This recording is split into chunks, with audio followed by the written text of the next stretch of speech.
Magandang umaga! Kamusta ka? Ako pala si Ate Danica. Magandang umaga. Kamusta ka?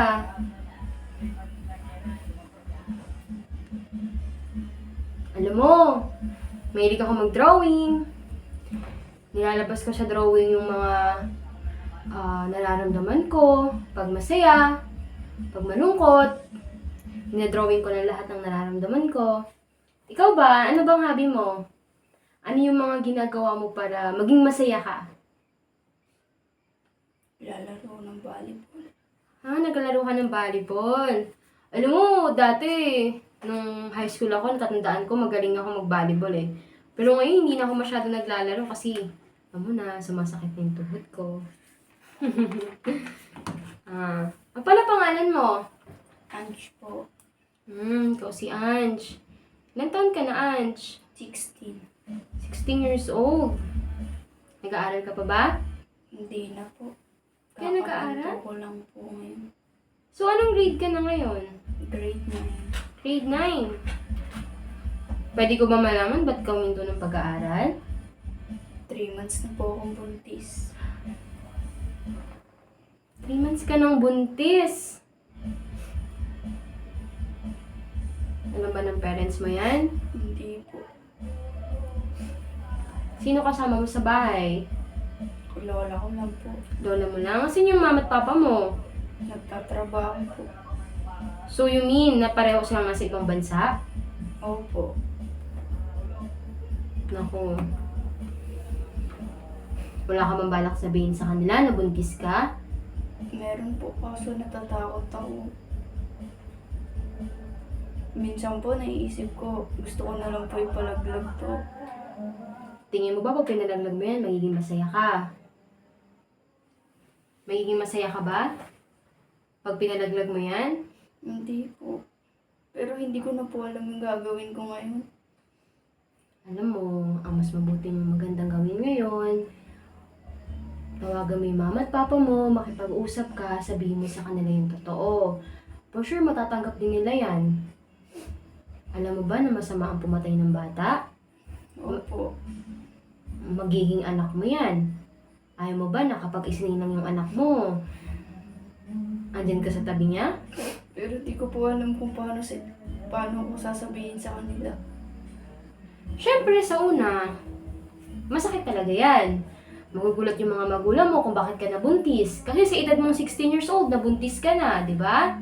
Pero, ang mas magandang gawin dyan, mamaya pag uwi mo or kung kailan ka na handa, kausapin mo yung mama at papa mo, sabihin mo sa kanila yung kaligayan mo.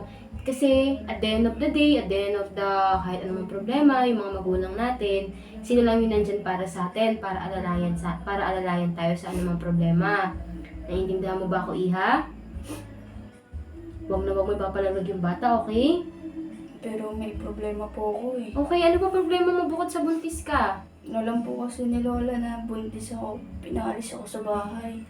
Hindi ko na po alam kung saan ako pupunta. Yung pinalayas ka ng lola mo. Opo. Okay, andito lang ako. Makikinig ako sa'yo.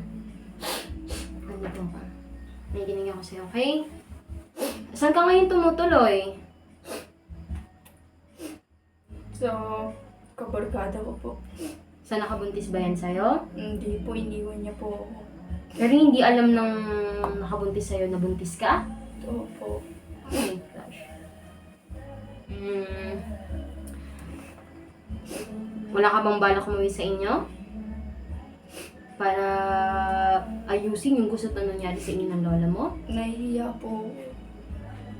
Ando na tayo sa point. Talagang nakakahiya. Kasi syempre, sa edad mong 16 years old, nabuntis ka na. Mga magulang mo nasa ibang bansa. Pero yung dapat mong gawin ngayon, humingi ka ng kapatawaran sa lola mo, pati sa mama at papa mo.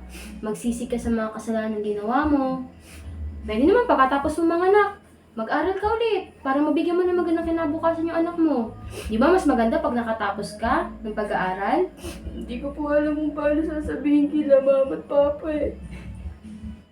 Kasi nagtatrabaho sila para sa pag-aaral ko. Okay, ganito. Tapos, nabuntis pa ako ng maaga. sige. Bigyan kita ng advice ha. Ganito gagawin natin. Huwag na huwag mo ipapalalag yung bata, okay? Ang gawin mo, umuwi ka sa bahay niyo ngayon. Gusto mo ba, samahan kita, ihatid kita sa inyo para makausap natin yung mga magulang mo, explain natin sa kanila. Kasi 16 years old ka pa lang. Makakagawa ka ng iba't iba pang kasalanan. Tulad nga, nabuntis ka ng maaga. Ang magandang gawin ngayon, samahan kita pag-uwi sa lola mo, kakausapin ko, para ipaintindi yung kalagayan mo. And then after that, pag nakausap ko yung lola mo, kausapin natin yung mama at papa mo, okay? Okay po. Pagkatapos nun, isi-settle down natin lahat para walang maging problema. Pagkatapos nun, pag nakausap ko yung parents mo, kung okay lang sa'yo na huwag ka nang lumayas ulit ng bahay, huwag ka nang pumunta sa mga barkada mo, okay? Opo. May papangako mo ba yun? Opo. Mag-aaral ka na mabuti kapag nag-school trip, pinag-aaral ka ulit ng parents mo, okay? Opo. Pagbubutihan ko na po. Ang pag-aaral. Opo. Mga Iiwas na rin po ako sa mga barkada. Tsaka sa bisyo. Opo. Okay. You're only 16 years old. Huwag ka mag-alala kasi hindi lang naman ikaw ang may ganyang klase ng case dito sa Pilipinas. Araw-araw marami ang kabataan na hinaharap ng ganyan sa'yo. Pero huwag kang mawawala ng pag-asa, okay? Okay. Kasi darating yung panahon na lahat tayo nagkakamali. Pero ang mahalaga, naitatama natin yung pagkakamali natin, okay? Naitatama natin, hindi na natin inuulit yung mga nagawa nating kasalanan, yung mga nagawa nating mali, okay? Okay po. And then, mga pangako mo ba sa akin na manghihingi ka na sorry at kapatawaran sa mama at papa mo? Opo, may papangako ko po. Okay, good. Asahan ko yan ha. Opo. After ng usap natin, may mga susunod pang session, pumunta ka dito, okay? Para pag-usapan pa natin kung ano pa yung mga nararamdaman mo, kung ano pa yung mga gusto mong sabihin, hindi mo masabi sa parents mo, nandito lang ako. Okay? Lahat ng sikreto mo, safe mong sasabihin sa akin. Hindi ko ipagsasabihan kasi yan yung privacy mo and gusto ko lang malaman mo na andito ako, andito si Ate Danica na hasamahan ka, okay?